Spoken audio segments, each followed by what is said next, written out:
Hi, Ernest. How are you? Really, how are you? It's me, Colleen. It's the last day of February, 2026. I don't really care what Earth year it is, but I know that that's one of the questions that the potentially demented get asked. So I want to make it clear that I do know what year it is, and that's 2026. And I guess some shit's been happening out there, or not happening, but it's being revealed to you, the general public. Not that I'm calling you a basic bitch, whoever you are, public.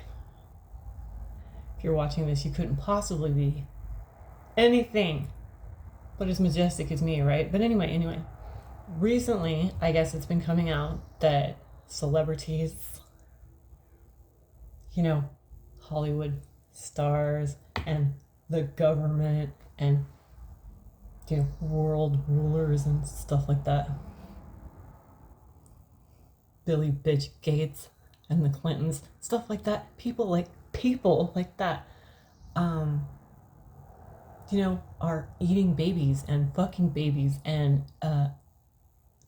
trafficking babies at parties and for funsies and stuff like that. That it's really happening. It's true. And my sis says, and not just her, somebody else too made this remark to me. Hey, do you feel vindicated now?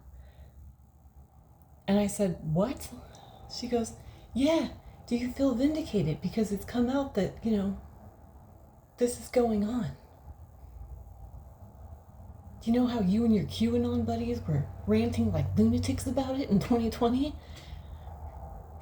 And I said, firstly, no, I don't feel vindicated. Nobody should feel vindicated that children are being tortured, consumed, and trafficked for the benefit of non-humans who are pulling the wool over the general public's eyes. I'm glad that it is coming to light, yes, but no, I don't feel vindicated about it. No. Secondly, and it is a big second, but it's secondly, I didn't have QAnon buddies, and I still don't. I don't have buddies. My biggest friends are trees, animals, Rachel Hillary, and then the unseen,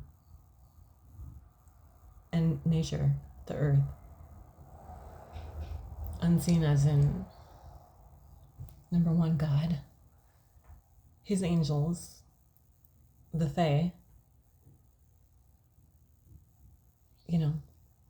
stuff like that. Occasionally past humans. Chris Cornell has been harassing me lately. Really bad. I oftentimes connect with the dead, and I have a focus on music and arts in my life, and so that's who I tend to connect with, particularly around anniversary dates, birthdays. I'll look it up later, and it's birthdays. But he has been in my energy for quite some time, and I've been meaning to write a poem for him for a very long time, and I've been really super fucking delayed and remedial at writing it. I finally got it finished. I told him I'm sorry. I'm not in my prime poetry writing phase or era right now, so I'm sorry. But I've had it like fucking floating around in my head, bits and pieces of it, but it takes me a minute. I have to sit down. For a while there, I was really sitting down and researching and working on what I wanted to write about and making sure all the stanzas and the syllables and everything was perfect and in place.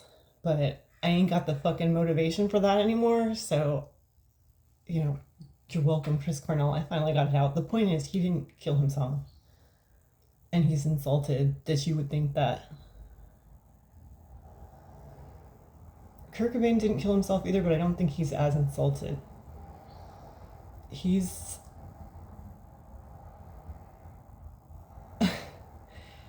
has a little bit, I want to say, more accountability for what he feels happened. But he was up in my energy for a long time too. And if you think I'm full of shits about that, I guess we'll have to wait another 5 years for you to stop making fun of me for that. I'm not going to feel vindicated, though. I don't feel vindicated when people are murdered. Ever. That's the opposite of what I want. So, no. But anyway, speaking of dead people, I've been taking a mediumship class, and it's been pretty majestic. The lady's name is Lindsay Shit. I can't remember her last name. That's not her last name. It starts with G. She's an official death doula. And I saw her on, it's this channel I'm subscribed to it, but I don't always watch it because it's a little heavy for even me. There's a lot of unhealed, rampant trauma going on with the people on this show. It's called Soft White Underbelly. A fellow named Mark interviews what you could call the dregs of society. A lot of addicts, and although they are open about what led to it, sometimes they're still in the throes of it, so it's very hard for me to watch. You know, speaking of trafficking, there's a lot of prostitution,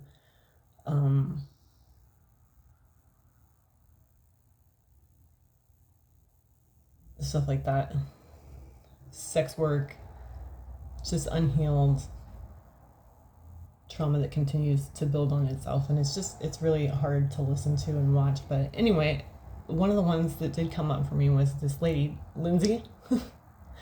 Lindsay, I want to say Gatia, I don't know how to say it, Gatia, something like that. Look it up. Anyway, she's a very accomplished death doula and medium and psychic, and it was just fascinating, just absolutely captivating, this interview with her on Soft White Underbelly, because, and it's something that I'm learning to do in my work too, which is hold space and not run your fucking mouth to people who are, you know, in transition and who need your support. Oftentimes they just need your frequency of peace and unconditional love. And that's what you call, I guess, holding space. But really, I have a tendency to lecture and become a little bit self-righteous. I'm sure you've noticed, especially where substances and addictions are concerned, even though I have my own still. I have tried time and time again to quit coffee, and here I am, back on coffee. But, you know, I'm doing my best, and that's kind of what I ask of my clients, to do their best. And it's like personally offensive to me when somebody, you know, would rather keep ramrodding pills and alcohol into their orifices. Like, to me, that's hurtful, but I do understand where it's coming from, and I do, you know, I will put up with it to a point. But that's part of why in my, you know, field right now, I'm making my own schedule, and I'm just kind of popping in and popping out. I'm not there for very long hours or every single day, so I know what my role is. At least I'm learning, and I want to keep myself in check. You can help me there too. Just raise your hand and say, Colleen, shut up, whether it's on the internet or if I'm across from you in the flesh. So I'm receptive to that constructive criticism. It's really just a form of love, I know. So anyway, I got an Akashic Records reading from her, which was pretty sweet, because that was one of the services she offered. I was looking through her website after I watched the interview, and this is part of what motivated me to contact her. She's a Virgo sun and Sag rising, and I thought that was fascinating, because that's a circus sideshow, and not a lot of people have that I've encountered or even researched. It's a difficult aspect. Sun square ascendant. Anyway, she has an Aquarius moon, though. Mine is Scorpio. But my moon is in the Aquarius house. So we're just very similar that way. And so we started talking, and I realized she was born Jesus' birthday. I'll get into that. If you want to ask me, Jesus was a Virgo, but she was born 9/11/81, and I'm 9/3/81, so we have very, very similar astrology. Maybe she will give me her time of birth and we can go deeper into it, but certainly we have, many similar themes. And anyway, I ended up signing up for her mediumship class, which was just really inspiring and motivational for me, which is good because I haven't felt very inspired or motivated lately, and I've been not wanting to talk online because I feel kind of unaligned. That may or may not be true, but I don't want it to read as inauthentic. I'm not going to present something that isn't. I am emotionally unfulfilled a large percent of the time, but I'm working on coming from that, addressing it from within, because everything starts from within anyway. The physical is only a manifestation of your essence. But life is hard, and it's seasonal, and it's cyclical, and there are many phases, and it's easiest to get through them if you let stuff go. And I have a hard time with that sometimes because of the Scorpio. But Scorpio, what it is good for is, giving you kind of a lifetime pass to the underworld, which includes, the dead. Like I was talking about Chris Cornell, but it doesn't have to be a celebrity or a musician. It can be any energy that is passed on from the earth that was human, if that's what you're wishing to connect with. But I noticed in this course, there was like 6 other people there, 2 men, which is nice. Wait a minute. One of them identified as a woman, and that kept coming up. But the energy I was reading on him, that kept happening. People kept saying him, and he would get upset. I didn't mean to bring that up, but I mentioned that there were men in the class. He was a biological male. Anyway, and then there was several women, and I thought the focus would be on pass on relatives and other dead people, but we ended up connecting to a lot of spirit animals, the Fae, angelic energy, stuff I'm already connected to anyway. So I don't know if it was just that particular group of people that wanted to explore different energies, but we did. And I guess, because honestly, I thought I was going to talk to my dad. I kept thinking my dad would come through. I'll talk to my dad. By the way, these earrings, can you see them? They're like iridescent pink with a gold lining, and they're hearts. And my mom gave them to me, and she said Dad had given them to her when they were, in courtship. And I thought that was really cute because in my poem to my dad, one of the last lines is, have him call me his daughter, use his heart to reach my cell, except it rhymed. I promise you it rhymed. I try to make all my poems, don't try, my poems do rhyme. I'm kind of elitist. Not like baby eating elitist, but like the poetry elitist, and then I like my stuff to rhyme. Like Robert Frost, who was referenced in Chris's poem. By the way, The Road Less Traveled. It's because Chris was referencing, speaking of references, his song, I Am the Highway. Beautiful song. Such a poet, that guy. Anyway, where was I going? I never know where I was going. I was talking about mediumship class. Oh, there was just so many different energies that we connected to. And Lindsay says that I'm particularly connected to celestial and Akashic energy, as well as, equally to the earth. And I've heard that several times. And it's a good place to be because what it is it's the in-between. It's the middle. So and she's saying, I'll share with you, that this stemmed from, many lives of isolation, which has resulted in a very deep and profound connection with the earth and nature. And I'll take it and I believe it.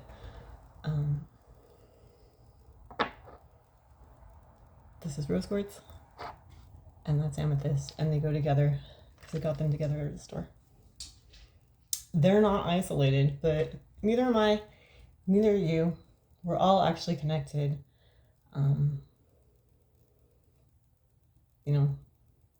And I think, like 311 says, I was listening to, I can't remember what song it was, but he says that a lot, the guy from 311, that we're all one, and, the roads that we take are so different, but they all lead the same place. He said circumventuous, I can't pronounce the word. Nick Hexum might be smarter than me. But he's right. All paths eventually lead you back home, and that's why I'm trying not to stand in judgment so much of, what could be considered bad, evil, because we all have a unique path, and it's going to take us home some way, somehow. And, one of the reasons people are individually waking up to what's going on is because ascension and enlightenment is a very individual journey. I do believe the frequency of the earth is going to raise a little bit, but it's still a very unique and personal journey. So I just like to clarify that some things aren't human. I'm going to keep speaking that. Like, love is the miraculous force. That's what creates miracles. Love. Literally. All things are possible. Anything can happen. It's the creative force. Whereas the other energy, and they do exist, make no mistake about it. Make no bones about it. There are powerful anti-love forces, and they have a figurehead too, known by many names.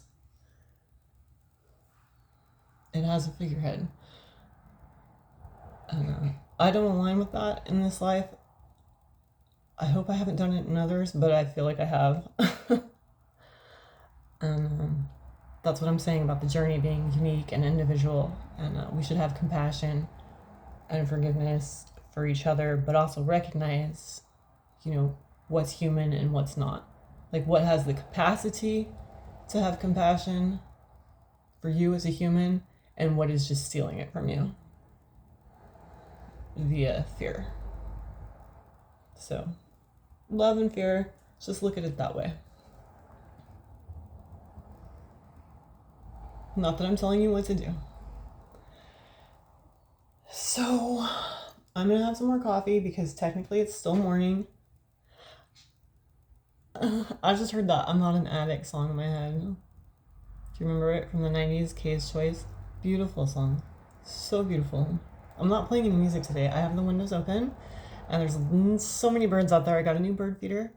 There's finches, turkeys, my squirrel, I call it, like that Temptation song, except replace girl with squirrel. There's there's a cat out there. You know how my white cat is called Yoda? Well, I call this cat Black Yoda. Big ass black cat, and he hides under my car and tries to eat the birds and harass the squirrels. So I have to actually